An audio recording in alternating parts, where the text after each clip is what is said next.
Oh, salmon.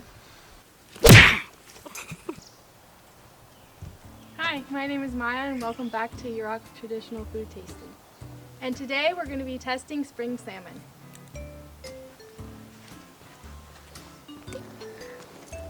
All right, so there are many different kinds of salmon on the Pacific coast.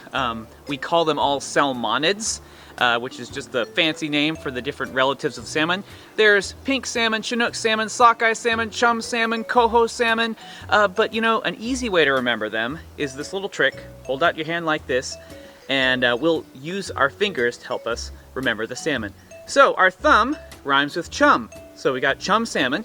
Our pointing finger, we often can poke our eye with that, so we call that the sockeye salmon finger. Our middle finger is our biggest finger, while the Chinook salmon is the biggest salmon. It helps us remember. Coho salmon are also called silver salmon. This is our ring finger, so just think silver like a ring. That's our coho salmon. Finally, our pink salmon, think of our pinky. So, chum, sockeye, Chinook, coho, and pink salmon. Let's get to taste testing. These are our taste testers. Hey, I'm Ryan. Hi, Quee, Skip Lowry. Hi, I'm Angie.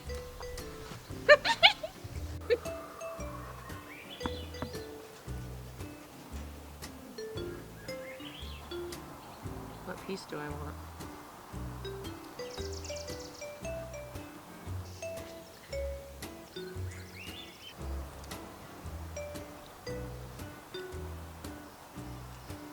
What does it taste like? It's kind of like flaky. Really nice texture. It tastes like the river. Wow. Numi scoop. Numi scoop. I mean, it's very good tasting food. It's hard to describe. It's got a sweet tanginess to it. Even the smokiness is pretty subtle. It's just so robust with so many different flavors, indicating so many different things that salmon eat.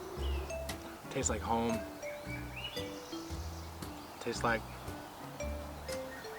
strength, resilience, beauty. Tastes like my culture. What does it smell like?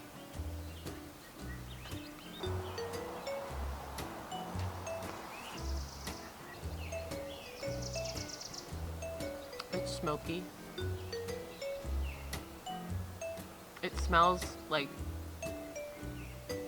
It's not just that it smells like the fish, it smells like how it was prepared. It smells like being out in the harbors. It smells like being in the rivers. It smells like subtly like campfires and campgrounds, and it smells like this place. Like it is a condensed olfactory explosion of our watershed.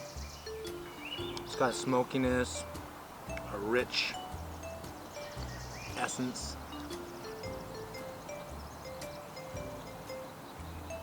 You can tell it's fresh. It's never been packaged in plastic.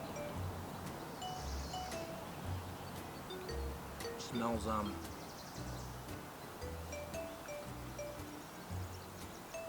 smells like old times.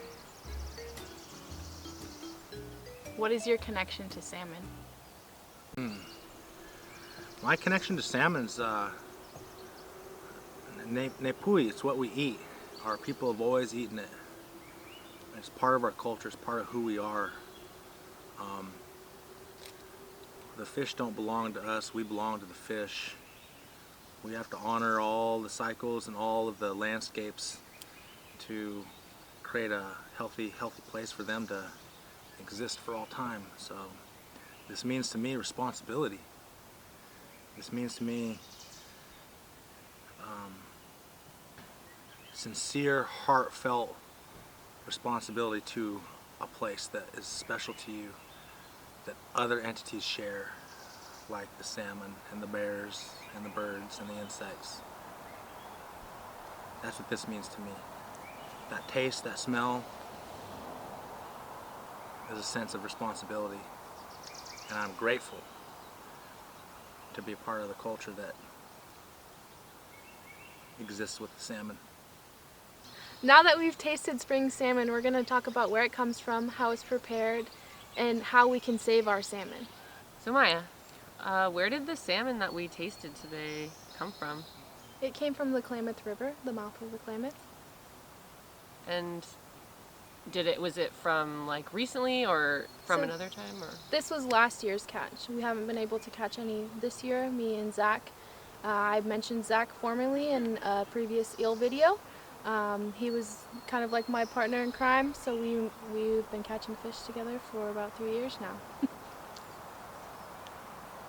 And why you mentioned that you guys, or that you haven't been able to catch any salmon this year. Is there a reason why that is? Spring salmon are starting to go extinct. They're on kind of like a watch list because of all the dams and the water quality and how low the river is and a lot of other factors. And so these salmon are going extinct and it's a lot harder to catch them.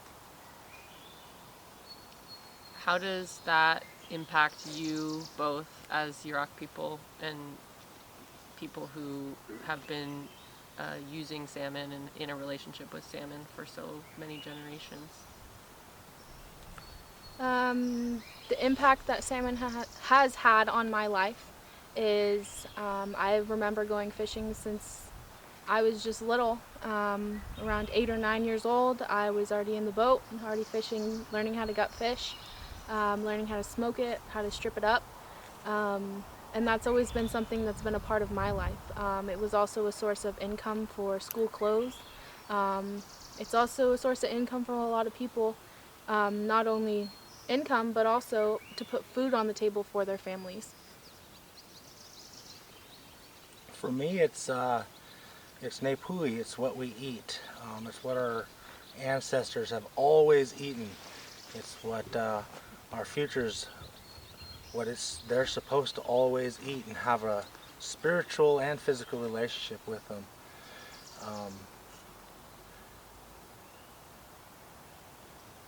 The impacts of European immigrants and the worldview that came not that long ago is the reason and the cause for the depletion of many natural, in English you call them resources, but in my culture, how I've been taught, there are relations. We're supposed to be in a relationship with everything.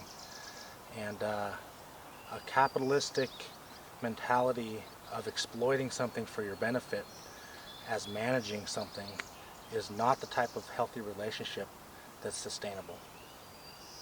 So now that we've talked about how the presence of salmon impacts not only the Yurok community and the Indigenous community of this place, but also all of our state parks and all of our visitors, whether you're here in the park or watching online, let's talk a little bit about what we can do to help protect salmon and ensure that they survive for the future. One way we can save our salmon is by not overfishing and just taking what you need, because that's something that we've learned as Yurok people since time immemorial. You take what you need and leave the rest to be able to be there and be able to grow healthy new generations of salmon, hazel, grapevine, in order to ensure food security for us as Native people, but also for our children or our children's children or our grandchildren. Another way we can help is we need to stop diverting the water. The salmon depend on the water. Cold, clean water needs to be flowing free in our river systems and not diverted away for monetary reasons. The relationship between people, Yurok culture, and the salmon's immemorial, and it's priceless. Allowing the Yurok worldview of the river as its own entity. It's a living thing that needs to be free, and we can't control it. Otherwise, it becomes an unhealthy relationship.